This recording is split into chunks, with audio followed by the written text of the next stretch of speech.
हम ब्रेन की एनाटॉमी पढ़ चुके हैं। अब हम ब्रेन की प्रॉब्लम की पहचान करेंगे कि कौन सा ब्रेन नॉर्मल है और किस में प्रॉब्लम है। एनाटॉमी होने के बाद अच्छे से समझ में आएगा। ठीक है, हम एक एक केस खोलते जाएंगे और उसकी प्रॉब्लम पर डिस्कस करते जाएंगे। उससे पहले थोड़ी सी बेसिक इन्फॉर्मेशन ले लेते हैं। ठीक है,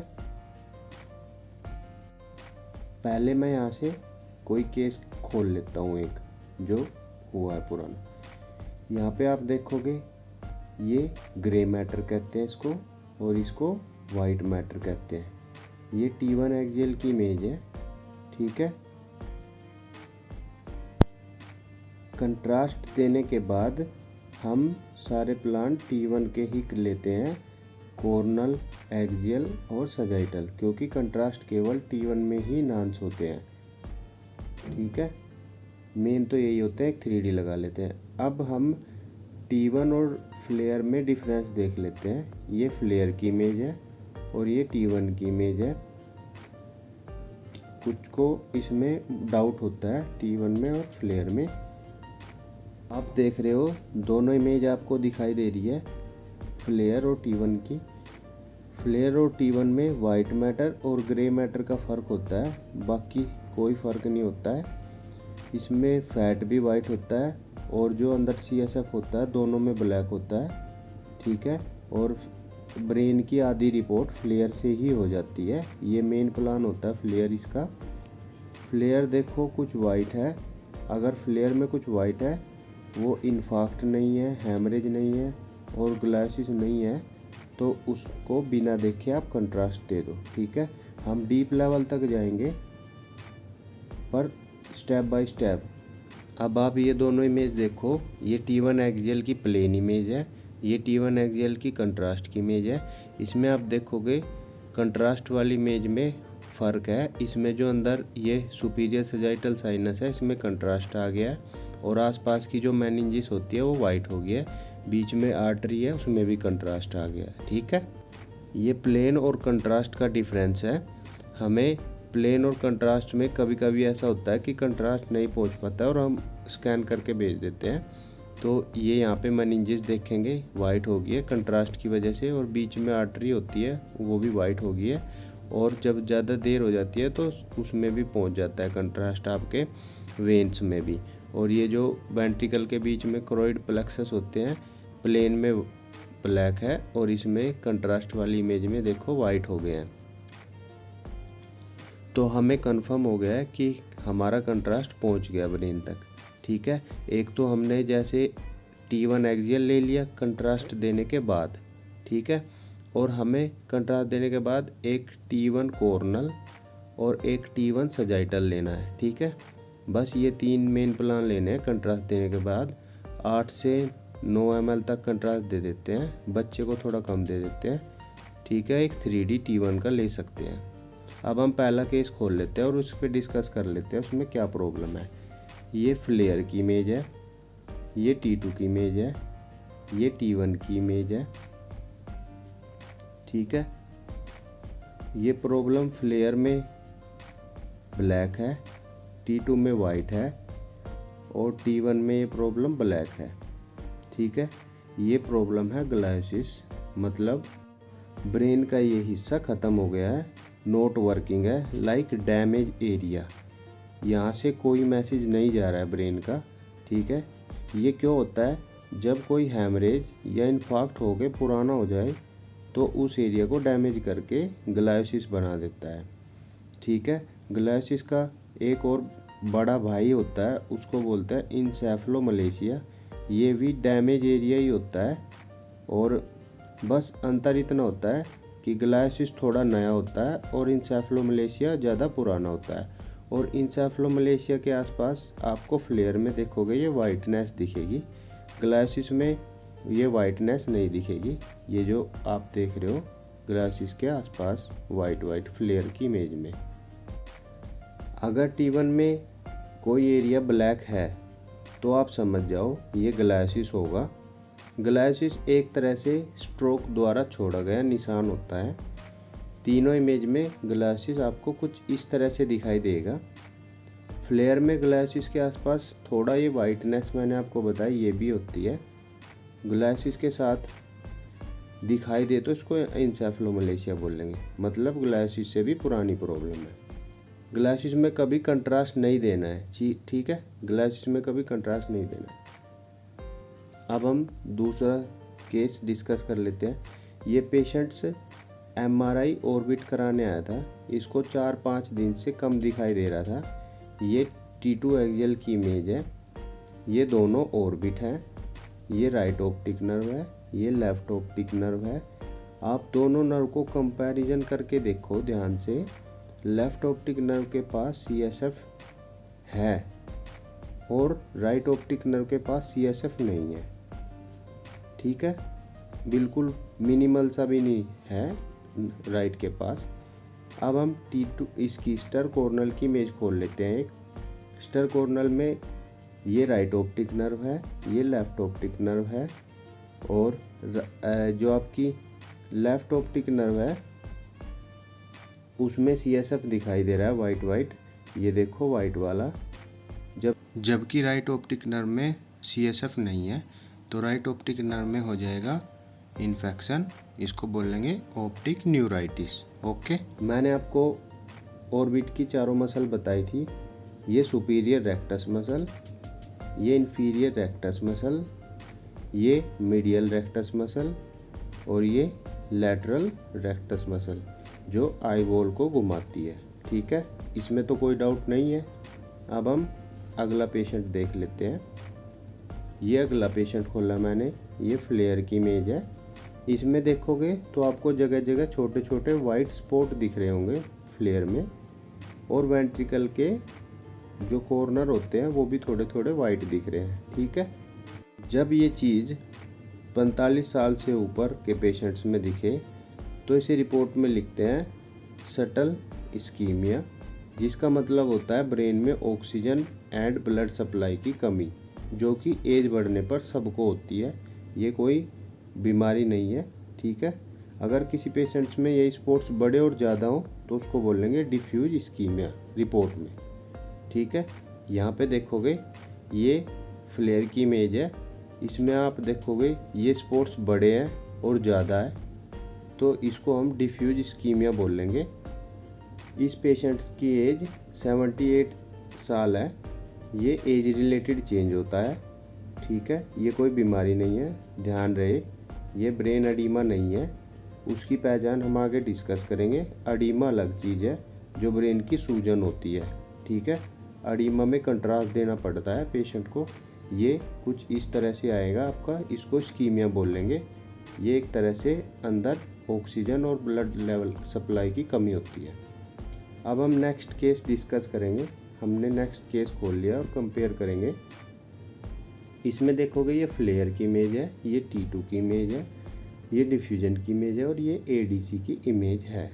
चारों प्लान में ये एरिया को देखो, फ्लेयर में हल्का वाइट है, T2 में भी हल्का वाइट है, डिफ्यूजन में अलग से दिख रहा है वाइट, ADC में ये एरिया ब्लैक है। इस पेशेंट की हिस्ट्री है लेफ्ट साइड वीकनेस, लेफ्ट हाथ पैर काम नहीं कर रहे हैं पेशेंट के। ये प्रॉब्लम बनेगी एक्यूट इन्फार्क्ट। एक्यूट का मतलब है 1 से 3 दिन के बीच, इन्फार्क्ट का मतलब है आर्टरी ब्लॉक, ठीक है। जो हार्ट से, आर्टरी क्या होती है, जो हार्ट से ऑक्सीजन वाला ब्लड लेकर बॉडी के ऑर्गन को देती है, वो आर्टरी होती है।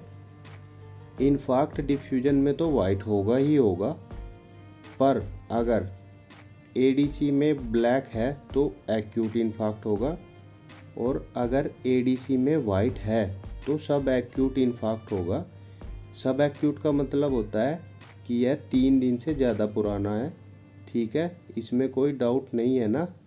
अगर MRI की रिपोर्ट में हमें एरिया लिखना है वाइट तो हम उसको हाइपर इंटेंस लिखते हैं, और हमें कोई एरिया ब्लैक लिखना है तो उसको हम हाइपो इंटेंस लिखते हैं।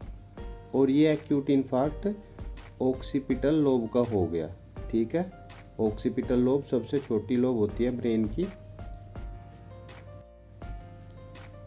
अब हम देख लेते हैं एक बार ये T2 साइज की इमेज है। एक बार इसमें हम लोब्स देख लेते हैं, उसमें डाउट रहता है। ये फ्रंटल लोब है, यहाँ तक फ्रंटल है क्योंकि इसको सेंट्रल सल्कस बोलते हैं। इससे आगे फ्रंटल लोब, यहाँ से यहाँ तक ऑक्सीपिटल लोब, ये सेरिबेलम है और ये सारा मिला के पूरा ब्रेन स्टेम कहलाता है। अब ये एक्सियल की इमेज खोल लिए, इसमें देख लेते हैं। ये दोनों टेम्पोरल लोब है, यहाँ तक ये दोनों फीचर होते हैं जो टेम्पोरल लोब को फ्रंटल लोब से अलग करते हैं। जहाँ सेंट्रल सल्कस ख़त्म हो जाता है उसके ऊपर जो बची हुई होती है वो पूरी पैराइटल लोब होती है। ठीक है, पैराइटल लोब इसमें देख लेते हैं। आप इसको ऊपर ले जाते हैं तो ये ऊपर सारी पैराइटल लोब बचेगी आपकी। ठीक है, ऊपर तक सेंट्रल सल्कस से ऊपर। अब हम नेक्स्ट केस डिस्कस कर लेते हैं। नेक्स्ट केस में ये एक बच्चे का MRI हुआ है। ये T2 की इमेज है, ये फ्लेयर की इमेज है और ये T1 की इमेज है और ये डिफ्यूजन की इमेज है। इनमें सारी पिक्स में आप देखो वेंट्रिकल थोड़े बड़े लग रहे हैं। जब कोई बॉडी पार्ट का साइज बढ़ जाता है तो उसे रेडियोलॉजी में डायलेटेड बोलते हैं। ठीक है, तो इसका मतलब इसके वेंट्रिकल डायलेटेड है। इस बीमारी को बोल लेंगे हाइड्रोसिफेलस। हाइड्रो का मतलब होता है फ्लूइड से, सिफेलस का मतलब होता है ब्रेन, यानी ब्रेन में फ्लूइड लेवल इंक्रीज हो गया या बढ़ गया है। अब हाइड्रोसिफेलस में 2-3 चीज़ें देखनी होती है कि हाइड्रोसिफेलस क्यों होता है। उसके लिए हमें ऑब्स्ट्रक्शन देखनी होती है। T2 साइज की इमेज में आ जाते हैं। ऑब्स्ट्रक्शन कहाँ पे है? जो CSF होता है वो ब्रेन से स्पाइन में भी घूमता रहता है। जब किसी वजह से उसका स्पाइन में जाने वाला रास्ता बंद हो जाता है या रुक जाता है तो हाइड्रोसिफेलस होता है। ये वाला रास्ता नीचे जा रहा है, यहाँ पे ये ट्यूमर की वजह से बंद हो गया नीचे, इसलिए ऑब्स्ट्रक्शन हो गई तो ब्रेन में CSF का प्रेशर बढ़ गया। इस इमेज में आप देखोगे तो यहाँ पे नीचे से घूम के नीचे CSF जाना होता है, पर यहाँ पे ये ट्यूमर है मेड्यूलोब्लास्टोमा बच्चे को, इसकी वजह से ऑब्स्ट्रक्शन हो गई है। अब इसको T2 एक्सियल की इमेज में देख लेते हैं। इस इमेज में देखो दोनों ऑप्टिक नर्व पर CSF का कितना प्रेशर है। ये राइट ऑप्टिक नर्व, ये लेफ्ट ऑप्टिक नर्व, ये दोनों फुल भर गई है CSF से हाइड्रोसिफेलस की वजह से। अब हमारा काम क्या है कि जब ऐसा पेशेंट आए तो फिल्म बनाते टाइम हमें क्या क्या करना है। ठीक है, फिल्म बनाते टाइम एक तो थर्ड वेंट्रिकल का साइज देना है, दूसरा VH रेशियो देना है। उसको देख लेते हैं हम कैसे देंगे। यहाँ पे आ जाते हैं। ये थर्ड वेंट्रिकल है, यहाँ पे एक तो इसका साइज दे दो कितना डायलेट है, और कुछ ऐसे लेंगे इसका साइज। दूसरा VH रेशियो जो हमें देना होता है वो ऐसे देना होता है। इस वेंट्रिकल को इस वेंट्रिकल तक मेजर करके एक लाइन खींचेंगे और दूसरी लाइन इस लाइन के बिल्कुल पैरेलल सेरिब्रम को सेरिब्रम से मिलाएंगे। दोनों लाइन पैरेलल होनी चाहिए, ये ध्यान रखना है हमने बस। तो ये आपका VH रेशियो होता है। बाद में इसकी कैलकुलेशन देके परसेंटेज दी जाती है भाग करके। ठीक है, हाइड्रोसिफेलस के लिए इतना ही था। अब हम नेक्स्ट केस डिस्कस कर लेते हैं। ये नेक्स्ट पेशेंट है, खोला है मैंने। ये फ्लेयर की इमेज है, ये T2 की इमेज है और ये T1 की इमेज है। इसमें तीनों में देखो लेफ्ट टेम्पोरल लोब में एक स्पॉट दिख रहा है, ये वाला। ये फ्लेयर में ब्लैक है और T2 में भी वाइट दिख रहा है। इसको बोल लेंगे अरेक्नोइड सिस्ट। अरेक्नोइड का मतलब होता है खाली जगह, सिस्ट का मतलब गांठ से होता है। एक तरह से मान के चलो फ्लूइड की सिंपल सिस्ट है। इसमें के कोई साइड इफ़ेक्ट खास नहीं होते हैं। ब्रेन की लोब्स को छोड़कर जो जगह ब्रेन में खाली होती है उसको अरेक्नोइड स्पेस बोल देते हैं। अरेक्नोइड स्पेस में पड़ी हुई सिंपल सिस्ट फ्लूइड की ये होती है, बस थोड़ा टेम्पोरल लोब को कंप्रेस कर रही है। ठीक है, ये हो गया अरेक्नोइड सिस्ट। अब हम नेक्स्ट केस डिस्कस कर लेते हैं। इसमें आप देखोगे इसमें लेफ़्ट फ्रंटल में एक लीजन दिख रहा है। ये फ्लेयर की इमेज, ये T2 की इमेज, ये T1 की इमेज और ये डिफ्यूजन की इमेज है। फ्लेयर में ग्रे, T2 में वाइट और डिफ्यूजन में वाइट है। ठीक है, आसपास एडिमा दिख रहा है चारों इमेज में। अब हमें कंट्रास्ट देना पड़ेगा कंफर्मेशन करने के लिए कि ये क्या है। ठीक है, इसमें हम देखेंगे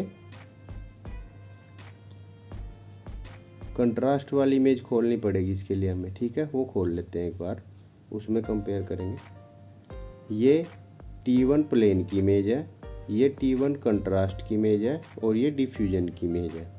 T1 कंट्रास्ट में आप देखोगे इस लीजन के चारों तरफ कंट्रास्ट देने के बाद रिंग बन गया है।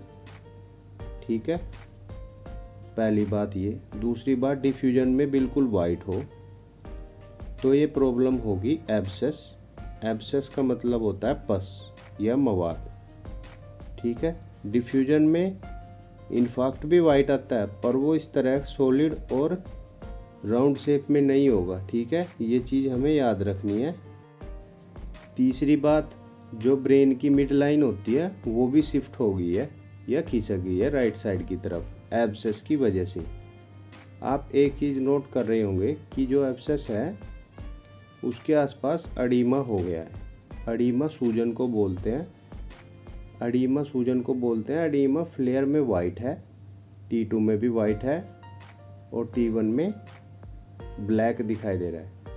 ठीक है, अगर एडिमा है तो हमें कंट्रास्ट देना ही पड़ता है।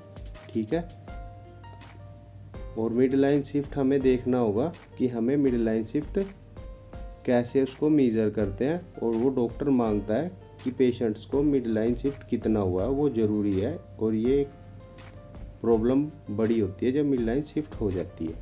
ठीक है, ऊपर वाली जो सीधी रेखा है, नीचे भी सीधी रेखा है, आप देख रहे हो ये फ्लेयर की इमेज है और बीच में से टेढ़ी हो गई है। हम क्या करते हैं मिड लाइन शिफ्ट देखने के लिए, ऊपर वाला कॉर्नर है उसको नीचे वाले कॉर्नर से बिल्कुल सीधा मिला देते हैं। ठीक है, और सीधा मिलाने के बाद बीच में जहाँ पे हमारी ब्रेन की मिड लाइन टेढ़ी हुई है उसको, और जो हमने लाइन खींची है सीधी, उसके बीच की जो डिस्टेंस है उसको मेज़र करके देते हैं कुछ ऐसे। ठीक है, तो ये आपकी हो जाएगी मिड लाइन शिफ्ट की मेजरमेंट। अब हम आगे से अगर हमें कोई प्रॉब्लम वाइट बतानी है तो उसको वाइट नहीं, हाइपर इंटेंस बोल लेंगे। कोई चीज़ ब्लैक बतानी है तो इसको हाइपो इंटेंस बोल लेंगे। और अगर कोई प्रॉब्लम प्लान के कलर है सेम टू सेम तो उसको आइसो इंटेंस बोल लेंगे। ये MRI की रिपोर्टिंग की लैंग्वेज है, ये आपके बहुत काम आएगी। अभी हमें धीरे धीरे सारी प्रॉब्लम की पहचान करनी सीखनी है, तो हम स्टेप बाय स्टेप चलेंगे। एकदम हार्ड पर जाएंगे तो समझ में नहीं आएगा, इसलिए हम बेसिक टू एडवांस चल रहे हैं, पहले बेसिक फिर एडवांस। ठीक है, अभी हमें बहुत सारी चीज़ें कवर करनी है पर सब काम धीरे धीरे होता है, एकदम कोई काम नहीं होता है, एकदम हम सीख भी नहीं सकते सारा कुछ। अभी हमें सारी पोजीशनिंग की देखनी है वीडियो, पोजीशन कैसे करते हैं, और सारी पोजीशन के बाद सारी हमें उसकी देखनी है कोयल्स की, किस तरह से कौन कौन सी कोयल्स का यूज करते हैं, उनके नाम वगैरह सारा कुछ हमें याद करना है। ठीक है, अब हम एकदम ही सोचेंगे तो एकदम तो कोई भी नहीं सीख सकता, धीरे धीरे ही हमें करना होता है सारा। अभी पहले हम ब्रेन को ख़त्म कर लेंगे सारे को, उसकी जो सारी मेन प्रॉब्लम है, जो हमारे सामने प्रॉब्लम आई है वो सारी डिस्कस कर लेंगे। बाकी फिर उसके बाद अलग पार्ट पे जाएंगे, जो हमारे पार्ट्स बचे हुए हैं अभी भी, फिर बाद में उनको डिस्कस कर लेंगे पार्ट्स को। ठीक है, अभी हमने ब्रेन शुरू कर ही दिया तो पहले इसी को ख़त्म कर लेते हैं। ब्रेन का टॉपिक सबसे लंबा होता है, इसमें आपके ट्यूमर्स के भी सारे डिस्कस कर लेंगे, जो ज़्यादातर ट्यूमर्स के हमारे पास केस आते हैं, उसके बाद बाकी चीज़ें देख लेंगे। और वीडियो ज़्यादा लंबी ना हो इसलिए हम बाकी अगली वीडियो में डिस्कस कर लेंगे, क्योंकि ज़्यादा लंबी वीडियो नहीं देख पाते हैं और उसमें भी बोर होने लग जाते हैं। तो छोटी छोटी वीडियो ठीक है, नहीं तो पहले मैंने सोचा था कि मैं एक वीडियो 1 घंटे की बनाऊं। बाकी आप बताना, 1 घंटे की भी मैं बना दूंगा, उसमें कोई दिक्कत नहीं है। ठीक है।